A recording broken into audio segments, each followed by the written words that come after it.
ಹೈಕೋರ್ಟ್ನಲ್ಲಿ ಕಾವೇರಿದ ಪ್ರಾಸಿಕ್ಯೂಷನ್ ವಿಚಾರಣೆ. ಸಿಎಂ ಸಿದ್ದರಾಮಯ್ಯಗೆ ಮತ್ತೆ 2 ದಿನ ರಿಲೀಫ್. ಮುಖ್ಯಮಂತ್ರಿ ಕುರ್ಚಿ ಖಾಲಿಯಾಗದಿದ್ರೂ ಕೈಪಾಳ್ಯದಲ್ಲಿ ಜೋರಾಗ್ತಾ ಇದೆಯಾ ರೇಸ್? ದೀಪಾವಳಿಯೊಳಗೆ ಸರ್ಕಾರ ಪತನ ಎಂದು ಬಿಜೆಪಿಗರಿಂದ ಭವಿಷ್ಯ. ಈ ಸುದ್ದಿಯನ್ನು ನೋಡೋಣ ಮೂಡಾಯಣ ನ್ಯೂಸ್ ಟಾಪ್ 9 ನಲ್ಲಿ. ಮೈಸೂರು ನಗರಾಭಿವೃದ್ಧಿ ಪ್ರಾಧಿಕಾರದಿಂದ ಅಕ್ರಮವಾಗಿ ಬದಲಿ ನಿವೇಶನ ಪಡೆದ ಆರೋಪ ಸಿಎಂ ಸಿದ್ದರಾಮಯ್ಯಗೆ ಸಂಕಷ್ಟ ತಂದಿಟ್ಟಿದೆ. ರಾಜ್ಯಪಾಲರು ಪ್ರಾಸಿಕ್ಯೂಷನ್ಗೆ ಅನುಮತಿ ನೀಡಿರೋದನ್ನ ಪ್ರಶ್ನಿಸಿ ಹೈಕೋರ್ಟ್ನಲ್ಲಿ ಸಲ್ಲಿಸಿರುವ ಅರ್ಜಿ ವಿಚಾರಣೆ ನಿನ್ನೆ ಮುಂದುವರಿಯಿತು. ಈಗಾಗಲೇ 4 ಬಾರಿ ಮಧ್ಯಂತರ ಆದೇಶ ವಿಸ್ತರಣೆ ಮಾಡಿದ್ದ ಹೈಕೋರ್ಟ್ ಮತ್ತೆ 5ನೇ ಬಾರಿಗೆ ಅರ್ಜಿಯ ವಿಚಾರಣೆಯನ್ನ ಸೆಪ್ಟೆಂಬರ್ 12ಕ್ಕೆ ಮುಂದೂಡಿದೆ. ಹೈಕೋರ್ಟ್ನಲ್ಲಿ ನಿನ್ನೆ ನಡೆದ ವಿಚಾರಣೆಯಲ್ಲಿ ಸರ್ಕಾರದ ಪರವಾಗಿ ಹಾಜರಾಗಿದ್ದ advocate general Shashikiran Shetty CM ಪರವಾಗಿ ಪ್ರಬಲ ವಾದ ಮುಂದಿಟ್ರು. ಅನುಮತಿ ಕೊಡೋದಕ್ಕೆ ಮೊದಲು ಪ್ರಾಥಮಿಕ ತನಿಖೆ ಆಗಬೇಕು ಅಂದ್ರು. ಲಲಿತಾ ಕುಮಾರಿ ಪ್ರಕರಣ ಉಲ್ಲೇಖ ಮಾಡಿದ್ರು. 17A ಅಡಿಯಲ್ಲಿ ಪ್ರಾಸಿಕ್ಯೂಷನ್ಗೆ ಪೊಲೀಸರು ಅನುಮತಿ ಕೇಳಬಹುದು. ಅದಕ್ಕೂ ಮೊದಲು ತನಿಖಾಧಿಕಾರಿ ಪ್ರಾಥಮಿಕ ತನಿಖೆ ನಡೆಸಬೇಕು. ಪ್ರಾಥಮಿಕ ತನಿಖೆಯ ವಿವರವನ್ನ ಸಕ್ಷಮ ಪ್ರಾಧಿಕಾರಕ್ಕೆ ನೀಡಬೇಕು. ವಿಚಾರಣೆ ತನಿಖೆಗೂ ಮುನ್ನ 17A ಅನುಮತಿ ಬೇಕಲ್ಲವೇ? ಅಡ್ವೊಕೇಟ್ ಜನರಲ್ ಶಶಿಕಿರಣ್ ಶೆಟ್ಟಿ ಅಂತ ವಾದಿಸಿದ್ರು. ರಾಜ್ಯಪಾಲರು ತನಿಖಾಧಿಕಾರಿಯಂತೆ ವರ್ತಿಸುವಂತಿಲ್ಲ ಅಂತ ವಾದ ಮುಂದುವರೆಸಿದ್ರು. 17A ಅಡಿಯಲ್ಲಿ ರಾಜ್ಯಪಾಲರೇ ಪ್ರಾಥಮಿಕ ತನಿಖೆ ನಡೆಸುವಂತಿಲ್ಲ, ತನಿಖಾಧಿಕಾರಿಯಂತೆ ರಾಜ್ಯಪಾಲರು ವರ್ತಿಸುವಂತಿಲ್ಲ. ರಾಜ್ಯಪಾಲರು ಅನುಸರಿಸಿದ ಪ್ರಕ್ರಿಯೆಗೆ ಕಾನೂನಿನ ಅಡಿಯಲ್ಲಿ ಅವಕಾಶ ಇಲ್ಲ. ರಾಜ್ಯಪಾಲರು ಖಾಸಗಿ ದೂರುದಾರರಿಗೆ ಅವಕಾಶವನ್ನೇ ನೀಡಬಾರದಿತ್ತು. ಖಾಸಗಿ ದೂರುದಾರರ ಮನವಿಯನ್ನ ರಾಜ್ಯಪಾಲರು ಹಿಂತಿರುಗಿಸಬೇಕಾಗಿತ್ತು ಅಂತ ವಾದ ಮಂಡಿಸಿದ್ರು.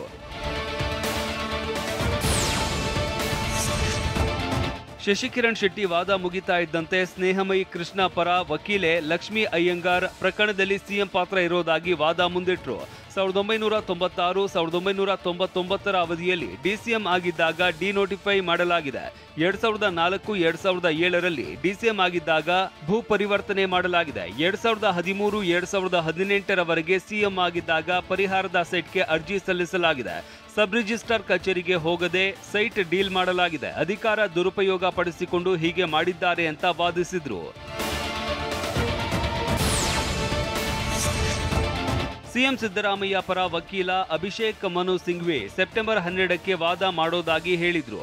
ವಾದ ಪ್ರತಿವಾದ ಆಲಿಸಿದ ನ್ಯಾಯಮೂರ್ತಿ ಎಂ ನಾಗಪ್ರಸನ್ನ ಸೆಪ್ಟೆಂಬರ್ 12ರಂದೇ ನಿಮ್ಮ ವಾದ ಮಂಡಿಸಿ ಕೊನೆಗೊಳಿಸಬೇಕು ಅಂತ ಸೂಚಿಸಿದ್ದು. ಸೆಪ್ಟೆಂಬರ್ 12ರಂದು ಮಧ್ಯಾಹ್ನ 12 ಗಂಟೆಗೆ ವಿಚಾರಣೆ ನಡೆಯಲಿದೆ. ಅವತ್ತಿನ ದಿನವೇ ತೀರ್ಪು ಹೊರಬರುವ ಸಾಧ್ಯತೆ ಇದೆ. ಮುಖ್ಯಮಂತ್ರಿ ಸಿದ್ದರಾಮಯ್ಯ ಭವಿಷ್ಯ ನಿರ್ಧಾರವಾಗಲಿದೆ. ಹೈಕೋರ್ಟ್ನಲ್ಲಿ ಸಿಎಂ ಸಿದ್ದರಾಮಯ್ಯ ವಿರುದ್ಧದ ಪ್ರಾಸಿಕ್ಯೂಷನ್ ಭವಿಷ್ಯ ನಿಂತಿದ್ರೆ ಇತ್ತ ಕೈಪಾಳ್ಯದಲ್ಲಿ ಸಿಎಂ ಕುರ್ಚಿಗಾಗಿ ಮೇಲಾಟ ಶುರುವಾಗಿದೆ. ಡಿಸಿಎಂ ಡಿಕೆ ಸಚಿವರಾದ ಸತೀಶ್ ಜಾರಕಿಹೊಳಿ, ಪರಮೇಶ್ವರ್ ದೆಹಲಿ ಭೇಟಿ ಬಳಿಕ ಇದೀಗ ಎಂಬಿ ಪಾಟೀಲ್ ದೆಹಲಿಗೆ ತೆರಳಿದ್ದಾರೆ. ಇದು ಭಾರಿ ಕುತೂಹಲ ಮೂಡಿಸಿದೆ. ಈ ಮಧ್ಯೆ ಮುನಿಯಪ್ಪ ಸಹ ಹೈಕಮಾಂಡ್ ನಾಯಕರ ಸಂದೇಶ ಬಂದ ತಕ್ಷಣ ದೆಹಲಿಗೆ ತೆರಳಲಿದ್ದಾರೆ. ಸಚಿವ ಎಂಬಿ ಪಾಟೀಲ್ ಕೆಲ ದಿನಗಳಿಂದ ಸಿಎಂ ಆಗುವ ಆಸೆಯನ್ನ ಹೊರಹಾಕುತ್ತಲೇ ಬಂದಿದ್ದಾರೆ. ನಿನ್ನೆ ಕೂಡ ಮಾತನಾಡಿ ಮುಂದೊಂದು ದಿನ ಸಿಎಂ ಆಗ್ತೇನೆ ಅಂತ ಹೇಳಿದ್ರು. ಇದೀಗ ಇದೇ ಸಾಲಿಗೆ ಮತ್ತೊಬ್ಬ ಅಂದ್ರೆ ಬಸವರಾಜ ರಾಯರೆಡ್ಡಿಯೂ ಎಂಟ್ರಿ ಕೊಟ್ಟಿದ್ದಾರೆ. ಈ ನಡುವೆ ಸಿಎಂ ಕುರ್ಚಿ ಖಾಲಿ ಇಲ್ಲ ಅಂತ ಸಚಿವರು ಸಿದ್ದರಾಮಯ್ಯ ಪರ ಬ್ಯಾಟ್ ಬೀಸಿದ್ದಾರೆ. ಈಗ ನಾನು ಯಾಕೆ ಆಗಬಾರ್ದು? ಅಲ್ಲ, ಅದನ್ನೇ ನಾನು ನಿಮಗೆ ಕೇಳ್ತಿದ್ದೀನಿ, ಯಾಕೆ ಆಗಬಾರ್ದು? ಎಂಬಿ ಪಾಟೀಲು, ಶಿವಾನಂದ ಪಾಟೀಲು ಎಲ್ಲ ನಾವು I am also belongs to Lingayat community. ಅವ್ರ ಜಾತಿ ಹೇಳ್ತಾ ಇದ್ದಾರೆ ಅಂತ ಹೇಳ್ತಾ ಇದ್ದೀನಿ. ಹಂಗಂದ್ರೆ ಲಿಂಗಾಯತರು MLAಗಳ ಪೈಕಿ ಸೀನಿಯರ್ ಇರೋದು ನಾನು BR ಪಾಟೀಲ್ ಮಾತ್ರ ಈಗ ಸದ್ಯಕ್ಕೆ. ಅವ್ರು 83, ನಾನು 85. ನೋಡಿ, ಇವತ್ತಿಗೆ ಆ ಪ್ರಶ್ನೆ ಏನು ಬರೋದೇ ಇಲ್ಲ.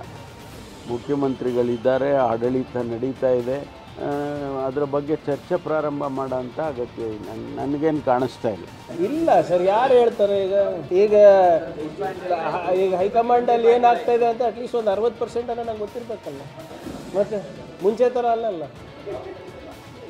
Absolutely not. We are with our CM. ರಾಜ್ಯ ರಾಜಕಾರಣದಲ್ಲಿ ಸಿಎಂ ಚರ್ಚೆ ಗರಿಗೆದರುತ್ತಾ ಇದ್ದಂತೆ ಬಿಜೆಪಿ MLC ಸಿಟಿ ರವಿ ಸ್ಫೋಟಕ ಹೇಳಿಕೆ ನೀಡಿದ್ದಾರೆ. ದೀಪಾವಳಿ ಹಬ್ಬದ ಒಳಗೆ ಸಿದ್ದರಾಮಯ್ಯ ಸರ್ಕಾರ ಪತನ ಆಗುತ್ತೆ ಅಂತ ಭವಿಷ್ಯ ನುಡಿದಿದ್ದಾರೆ. ಇದಕ್ಕೆ ಸಚಿವ ಸತೀಶ್ ಜಾರಕಿಹೊಳಿ ತಿರುಗೇಟು ಕೊಟ್ಟಿದ್ದಾರೆ.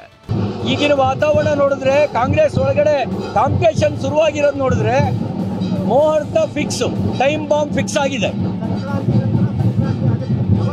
ಸಂಕ್ರಾಂತಿ ಎಲ್ಲ ಬಹಳ ವಿಧಾನ ಆಯ್ತು, ಬಹಳ ದೂರ ಆಯ್ತು. ದೀಪಾವಳಿ ಒಳಗೆ ಡಮಾರ್, ದೀಪಾವಳಿ ಒಳಗೆ ಕಾಂಗ್ರೆಸ್ ಸರ್ಕಾರ, ಸಿದ್ದರಾಮಯ್ಯನವ್ರ ಸರ್ಕಾರ ಡಮಾರ್. ಅಲ್ಲ ಅದನ್ನ ಹೇಳಿ ನಮ್ಮ ಸರ್ಕಾರ ಬಿದ್ದು ಬಿಡ್ತೈತೆ. ನಮ್ಮ ಸರ್ಕಾರ ಇದೆ 2 ಸಲ ಹೇಳೋದು ನಾವು ಹೆಂಗ್ ಬೀಳ್ತೈತಿ. ಒಬ್ರು 2 ಸರ್ಕಾರ ಬೀಳ್ತೈತೆ. ಈಗ ಅವ್ರು ರವಿ ಹೇಳಿದ್ರು, ಇನ್ನೊಬ್ಬ ಅಲ್ಲಿ ಹೇಳಿದ್ರು, ಮಿಶ್ರಾಗ ಹೇಳಿದ್ರು, ನೀವು ನಮ್ಮನ್ನ ಬಂದು ಕೇಳ್ರಿ. ಈಗ ಏನು ಹೇಳ್ಬೇಕು, ನಾ ಬೀಳಲ್ಲ ಅಂತ ಹೇಳ್ಬೇಕು, ಡಿಪೆಂಡ್ ಮಾಡ್ಬೇಕು. ಸಿದ್ದರಾಮಯ್ಯ ಮುಖ್ಯಮಂತ್ರಿ ಸ್ಥಾನದಲ್ಲಿ ಗಟ್ಟಿಯಾಗಿ ಕುಳಿತುಕೊಂಡಿದ್ರು. ಕಾಂಗ್ರೆಸ್ನಲ್ಲಿ ಸಿಎಂ ಕುರ್ಚಿಗಾಗಿ ನಡೀತಾ ಇರುವ ರೇಸ್ ಬಗ್ಗೆ ವಿಪಕ್ಷ ನಾಯಕ ಆರ್ ಅಶೋಕ್ ಕೂಡ ಕಾಂಗ್ರೆಸ್ ನಾಯಕರ ವಿರುದ್ಧ ಲೇವಡಿ ಮಾಡಿದ್ದಾರೆ. ಕಾಂಗ್ರೆಸ್ನವರೇ ಸಿದ್ದರಾಮಯ್ಯ ಇಳಿಸೋದಕ್ಕೆ ಕಾದು ಕುಳಿತಿದ್ದಾರೆ ಅಂತ ವ್ಯಂಗ್ಯವಾಡಿದ್ದಾರೆ. ಇನ್ನು ಮಾಜಿ ಸಿಎಂ ಜಗದೀಶ್ ಶೆಟ್ಟರ್ ಕೂಡ ಕಾಂಗ್ರೆಸ್ನ ಬೆಳವಣಿಗೆಗಳ ಬಗ್ಗೆ ಲೇವಡಿ ಮಾಡಿದ್ದಾರೆ. ನಾವು ಕೋರ್ಟ್ ಆದೇಶ ನೋಡೋಣ ಅಂತ ನಾವು ವೆಯ್ಟ್ ಮಾಡ್ತಾ ಇದ್ದೀವಿ ಕೋರ್ಟ್ಗೆ. ಆದರೆ ಕಾಂಗ್ರೆಸ್ ಅವರು ತರಾತುರಿ ಕೋರ್ಟ್ ಆದೇಶಕ್ಕೆ ಮುಂಚೆನೇ ನಾವು ಟವಲ್ಗಳು ಹಾಕ್ಬಿಡೋಣ.